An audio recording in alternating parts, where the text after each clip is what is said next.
But we begin tonight with one of the most striking aspects of Donald Trump's third arraignment yesterday, besides the fact that a former president of the United States has been arraigned for crimes 3 times.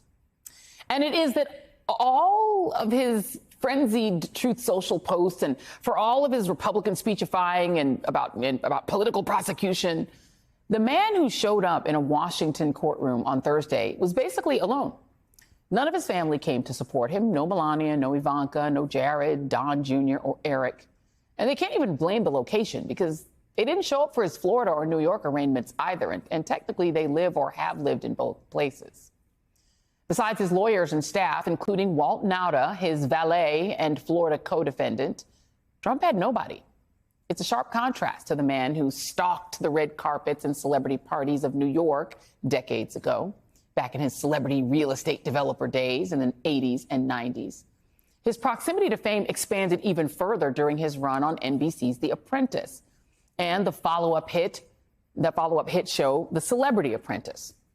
We're talking rappers, athletes, journalists, TV stars. All were friends of his, or at least hung out with him.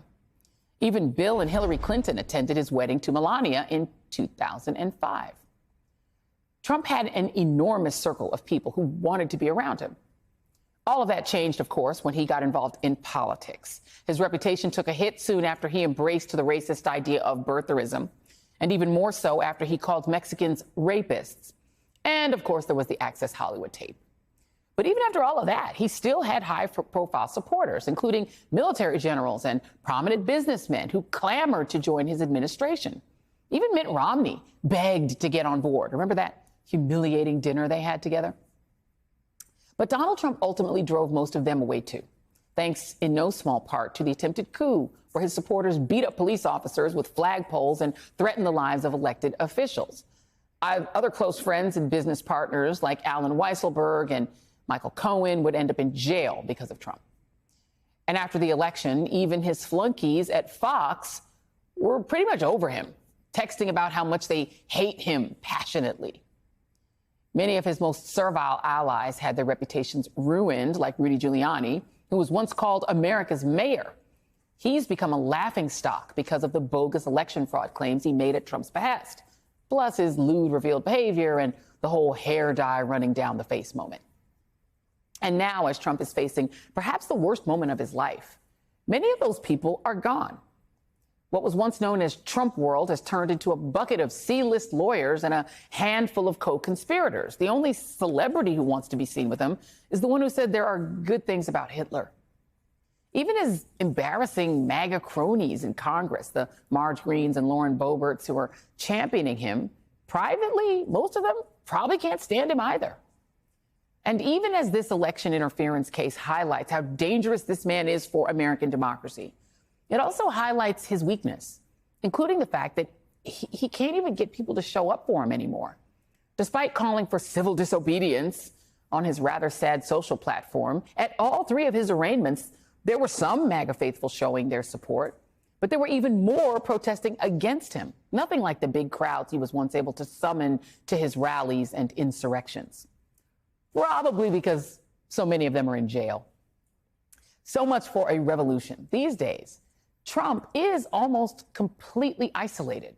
Joining me now is Tom Nichols, staff writer at The Atlantic, and Barbara Rez, former executive vice president at the Trump Organization. And Barbara, I do want to start with you because you were there during the period when Trump was like famous, right? When he had like celebs around him and the Clintons wanted to be at his wedding and when he attracted famous people.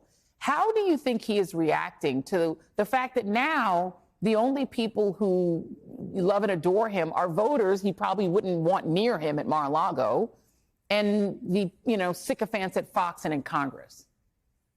Well, there are still people that think that he can do something for them. It was always my theory.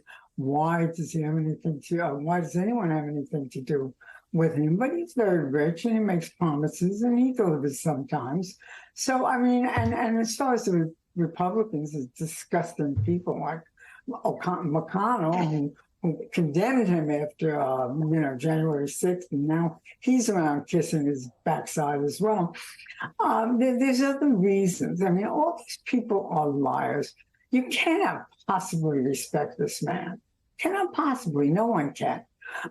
His followers, yeah, because he taught them that it was okay to be racist, sexist, xenophobic. So they love him, and big business too, because he let them change the environmental laws and blah blah blah. Are you surprised that Melania didn't show up for any of the 3 hearings, or that, you know, Ivanka Trump, I mean, he gave her and Jared so much power during his administration.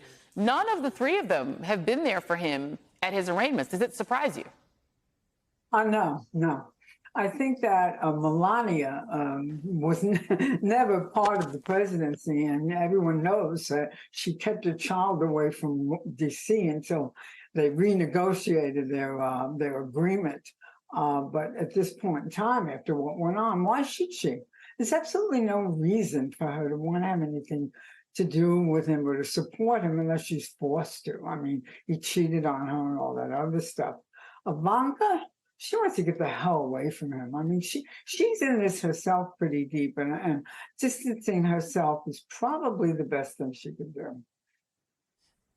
Tom, let me bring you in here, because, you know, you have written a great piece I highly recommend people reading for The Atlantic. And you talk about the fact, let me read a little bit of You to You, and you say this is the case. Special counsel Jack Smith has sounded the call, but it's voters who must answer if they wish to preserve American democracy. I mean, Barbara has, you know, made the case, I think, pretty soundly, that that's never going to happen, because Donald Trump has given so many permissions to people who kind of revel in the bad behavior that they feel like, I guess, he as their proxy lets them indulge in. It doesn't seem likely to me that anyone who likes him will like him less because he is facing 78 counts of criminal indictment. They like him more. They think that that's somehow, that the establishment indicting him for crimes that amount to over 600 years in jail is proof that he's doing everything they wanted him to do by, hating the same people they hate.